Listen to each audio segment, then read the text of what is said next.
9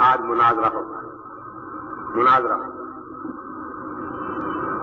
میں انہیں کہہ رہا ہوں کہ دیکھو میرے 11 مہینے ہو گئے ہیں، پورے 12واں مہینہ ضرور ہے، تو اگر میں نے مناظرہ کر لیا تو امیر جماعت جو ہے یہ میرے 11 مہینے پچھلے خراب کر دیں گے سارے، کہ نیا طرح سے شروع کرو۔ تو آپ 2 کاموں میں سے ایک کر لیں، یا تو امیر صاحب سے اجازت لے لیں مناظرے کی، اور یا پھر 1 مہینہ صبر کر لیں، جب میں جماعت سے فارغ ہوں میں خود ہی آ جاؤں گا۔ امیر صاحب پر میں کوئی اجازت نہیں مناظرے کی۔ میں نے کہا دیکھو امیر صاحب اجازت نہیں دے رہے، پھر میں نے کہا کہ اگر حضرت میں کر لوں مناظرہ تو پچھلے 11 مہینے ضائع نہیں ہوں گے، ضائع ہو جائیں گے۔ میں نے کہا دیکھو بھائی اب میں تو بڑا پریشان ہوں، آپ یا تو امیر صاحب سے اجازت لے لیں اور یا 1 مہینہ صبر کر لیں۔ وہ شور مچائے۔ آخر میں نے خود امیر صاحب سے پوچھا، میں نے کہا حضرت مناظرے کی اجازت نہیں ہے؟ نہیں۔ آپ مجھے منع کریں گے؟ بالکل منع کریں گے، ہم نہیں مناظرہ کر لیں گے۔ اچھا مناظرے سے آپ منع کریں گے، ایک بات مجھے بتائیں، اگر میں اہل حدیث ہو جاؤں آپ مجھے منع کریں گے؟ اگر میں اہل حدیث ہو جاؤں آپ مجھے منع کریں گے؟ کہا نہیں۔ امیر صاحب نے فرمایا نہیں۔ میں نے کہا لو بھائی بغیر مناظرے کے کام بننے لگا ہے۔ امیر صاحب نے مجھے اہل حدیث ہونے کی اجازت دے دی ہے کہ اگر ہو جاؤں تو منع نہیں کریں گے، تو آپ مجھے صرف 2 حدیثیں سنا کے اہل حدیث کر لیں۔ یہ 5 انگلیاں ہیں، 113 صورتیں امام کے پیچھے پڑھنی حرام ہے قرآن کی، 1 فاتحہ امام کے پیچھے پڑھنی فرض ہے۔ جو نہ پڑھے اس کی نماز نہیں ہوتی، اور وہ حدیث آیت وَإِذَا قُرِئَ القرآن کے بعد بھی ہو، اس حدیث کو اللہ یا اللہ کے رسول پاک نے صحیح فرمایا ہو، کیونکہ میں نے امتی کی بات نہیں ماننی، اہل حدیث بننا ہے۔ یہ 5 باتیں میں نے آپ سے پوچھی ہے، ایسی حدیث دکھا دو 5 باتیں ہوں، اور جلدی کر لو۔ امیر صاحب نے بڑی فراخ دلی سے مجھے اجازت دی ہے کہ ہو جاؤ اہل حدیث، اس لیے میں اہل حدیث ہونے کو تیار ہوں۔ اب اگر آپ دیر کریں گے آپ کو گناہ ہوگا، تو اس لیے مجھے جلدی جلدی کر لیں۔ اور یہ دوسرا ہاتھ ہے، 18 جگہ آپ رفع جانی کرتے 4 رقطوں میں، 4 رقطوں میں 8 سجدے ہوتے ہیں نا، 8 دونی 16، اور دوسری رقط کے شروع میں کھڑے ہو کر نہیں کرتے، چوتھی کے شروع میں نہیں کرتے، 16 اور 2 18 جگہ آپ رفع جان نہیں کرتے، اس کے منع ہونے کا ذکر ہو 10 جگہ آپ کرتے ہیں، 4 رکوع ہوتے ہیں 4 دونی 8، پہلی اور تیسری کے شروع میں کرتے ہیں، 10 جگہ کا حکم ہو، حضرت کا ہمیشہ عمل اس پر رہا ہو۔ تیسری بات، جو اس طرح نماز نہ پڑھے اس کی نماز نہیں ہوتی، حضرت نے فرمایا ہو، اور اس حدیث کو اللہ یا اللہ کے رسول پاک نے صحیح فرمایا ہو۔ تو بس یہ ایک حدیث، اب وہ ایک بخاری شریف کھول کے بیٹھ جائے، میں بیٹھا کہہ دوں گن لو، گنتی جس کو آتی ہو وہ بات کرے گن لو، اب وہ رفع جان 9 نکلے 10ویں نکلے نہ کہیں، اچھا وہ 18 کی نفی پوری گنتی نفی کی بھی پوری نہ ہو، ہمیشہ کا لفظ بھی نہ ملے، اور یہ کہ نماز نہیں ہوتی یہ بھی نہ ملے، اور اس حدیث کو اللہ یا اللہ کے رسول نے صحیح کہا یہ بھی نہ ملے، تو 5 میں سے بات کوئی بھی نہ ملے وہاں۔ میں نے کہا گنتی کر لو، میں بیٹھا ہوں اور جلدی کر لو، صلاح مشورہ۔ امیر صاحب کا کتنا بڑا حوصلہ ہے کہ انہوں نے مجھے اجازت دے دی کہ ہو جاؤ اہل حدیث، اور میں بھی کوئی لمبی چوڑی بات نہیں کرتا، صرف 2 حدیثیں سن کر اہل حدیث ہو جانا ہے۔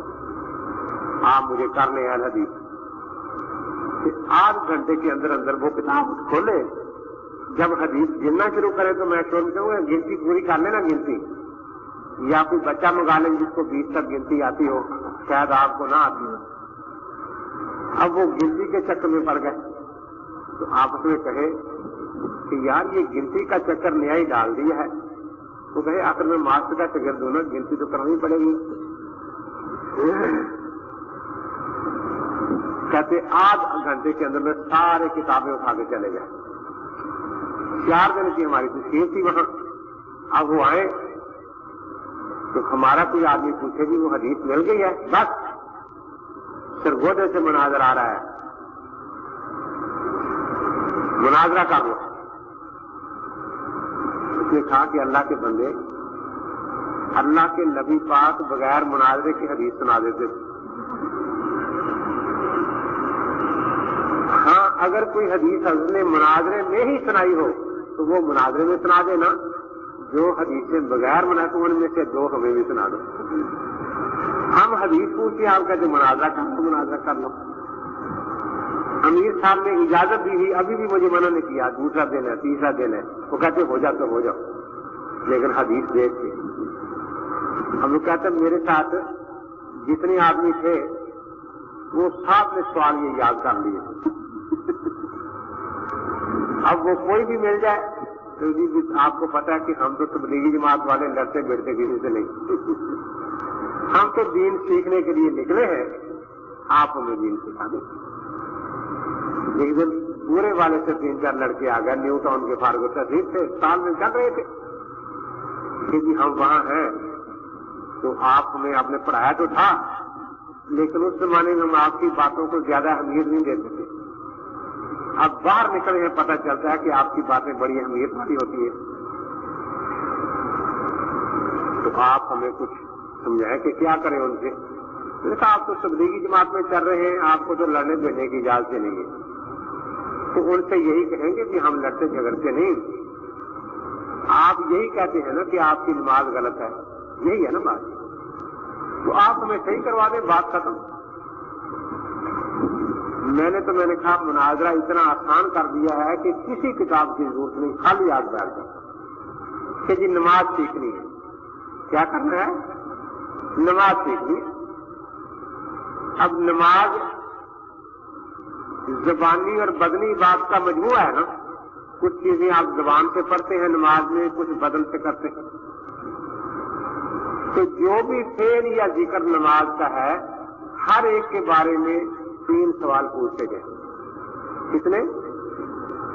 مثلا پہلی تکبیر تحریمہ ہے کہ جی تکبیر تحریمہ فرض ہے، واجب ہے، سنت ہے، مستحب ہے، کیا ہے؟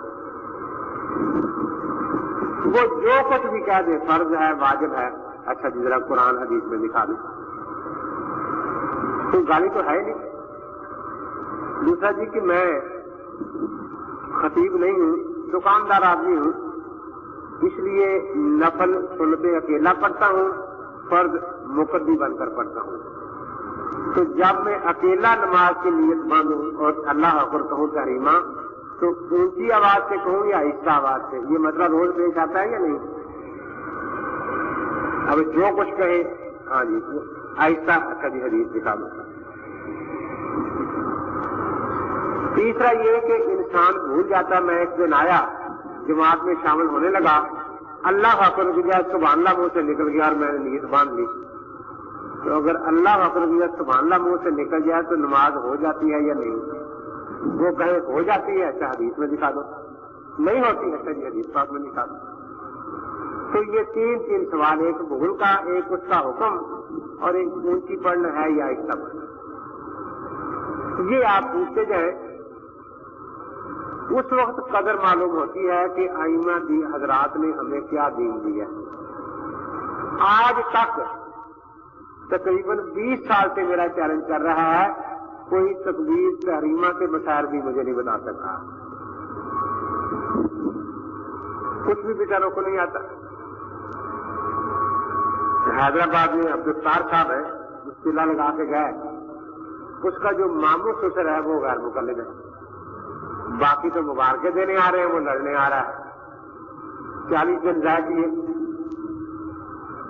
بیوی کے حقوق طلب کیے، بچوں کے حقوق طلب کیے. بس یہ تھا کہ حاجی صاحب میں 40 دن جماعت میں گیا تھا، آپ کے صاحبزادے کو 2 سال ہو گئے سعودیہ گئے ہوئے، تو بیوی کس کے سپرد کر کے گیا ہوا ہے حقوق کے لیے؟ تو 40 دن پر آپ لڑنے آ گئے. وہ 2 سال کا وہ پوچھتا نہیں، وہ دنیا کے کام کے لیے گیا ہوا ہے، آپ نہیں پوچھتے، میرے پیچھے لگ گئے. نماز غلط ہے. حج سے مجھے مجھے نماز سکھا دے, میں صحیح پڑھ لوں گا. میں مولوی ہوں, آپ مولوی صاحب بن لیں. 4 مولوی صاحب آ گئے, میں نے 4 کتاب ترجمے والی اور قرآن ترجمے والا رکھ لیا. میں نے کہا حاجی صاحب یہ مولوی صاحب تکبیر تحریمہ فرض ہے, واجب ہے, سنت ہے؟ فرض ہے. کہ فرض کہاں سے ثابت ہے؟ قرآن پاک سے. کہ یہ ترجمے والا قرآن پاک کو آیت نکالے, نیچے لکھا ہو تکبیر تحریمہ فرض ہے. میں کاپی لے کے بیٹھ گیا حوالہ لکھنے کے لیے. وہ تو بولا نہیں, دوسرا لڑ پڑا, تو نے کیوں فرض کہا تھا؟ میں نے کہا بھی لڑنا نہ, لڑنا بعد جا کے. تو کیا کہتا ہے؟ سنت ہے, کوئی فرض نہیں ہے. میں نے کہا سنت کہاں ہے؟ ثابت حدیث سے سیاسی ترقی ترغیب والی ایک حدیث نکال دو, نیچے ترجمہ لکھا ہو کہ تکبیر تحریمہ سنت ہے, میں مان جاؤں. تیسرا اس سے لڑ پڑا, تو نے کیوں کہا سنت ہے؟ مولوی صاحب اچھا آپ کیا کہتے ہیں؟ نہ فرض ہے, نہ سنت ہے, نہ واجب ہے, کچھ بھی نہیں.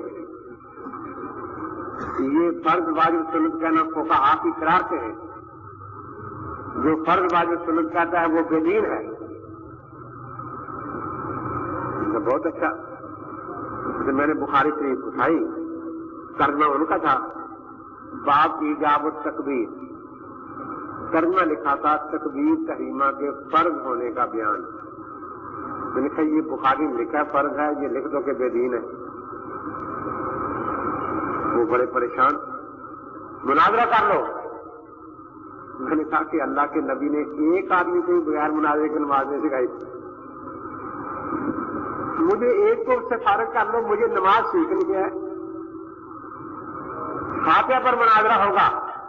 میں نے کہا جی فاتحہ تک اگر پہنچے تو ہوگا نا, یہاں تو پہنچنے نہیں گئی نا, تو تکبیر تحریمہ نہیں آ رہی. پھر میں نے نسائی نکالی باب فرض تکبیر, تکبیر کے فرض ہونے کا. میں نے کہا لکھو کہ نسائی بھی بے دین ہے معاذ اللہ.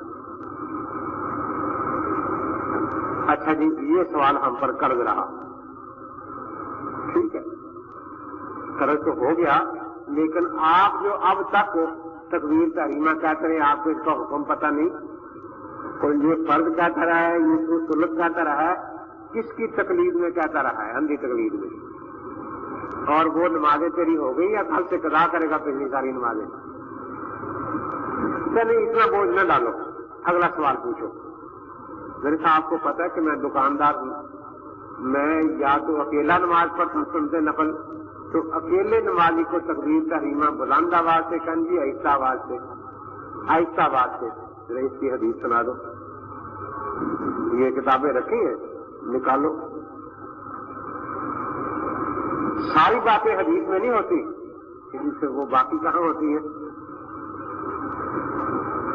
اچھا یہ ہم لکھ لیتے ہیں, یہ بھی قرض رہا سوال کہ جب میں فرض پڑھتا ہوں تو مقتدی بنتا ہوں, اس وقت مجھے تکبیر تحریمہ اونچی آواز سے کہیں گی آہستہ آواز سے, یا آہستہ آواز سے, کہ یہ حدیث دکھا دے کہ مقتدی آہستہ آواز سے کہے. مناظرہ کر لو. میں نے کہا کہ بندے میں نے مناظرہ تو رکھنا, دکاندار آدمی ہوں, نماز سیکھنی ہے, صرف نماز. آپ نماز سکھا دیں. ایک بیٹھا کہہ رہا ہے اللہ کا شکر ہے, اللہ کا لاکھ لاکھ شکر ہے, اللہ کا لاکھ لاکھ شکر ہے. میں نے پوچھا کس بات پر؟ امتیوں سے جان چھوٹ گئی, نبی کے سوا کسی کی بات نہیں مانتے. تو نبی سے تکبیر تحریمہ تو ثابت نہیں کر رہے, پتہ نہیں کس امتی سے نماز سیکھی ہے تم نے. تینوں والی سب لوگ کی کرے گا. تو دیکھو کسی کو غلط کہہ دینا اس کے لیے کسی علم کی ضرورت نہیں ہوتی. آخر صحیح تو پڑھاؤ نا ہمیں, لیکن مکمل نماز سکھا دو. تو نماز میں فرض سنت و واجب ہوتے ہیں. آپ اچھی طرح یاد رکھیں کہ کسی چیز کی تعریف آپ کو یہ قرآن اور حدیث سے نہیں دکھا سکتے. یہ تعریفات سب امتیوں نے لکھی ہیں, خاص اصول حدیث کی ہوں, تصوف کی ہوں, صرف ناو کی ہوں, علم بیان کی ہوں, کسی فن کی بھی ہوں. تعریف اہل فن لکھتے ہیں, قرآن اور حدیث میں تعریفات نہیں ہوتی. اس لیے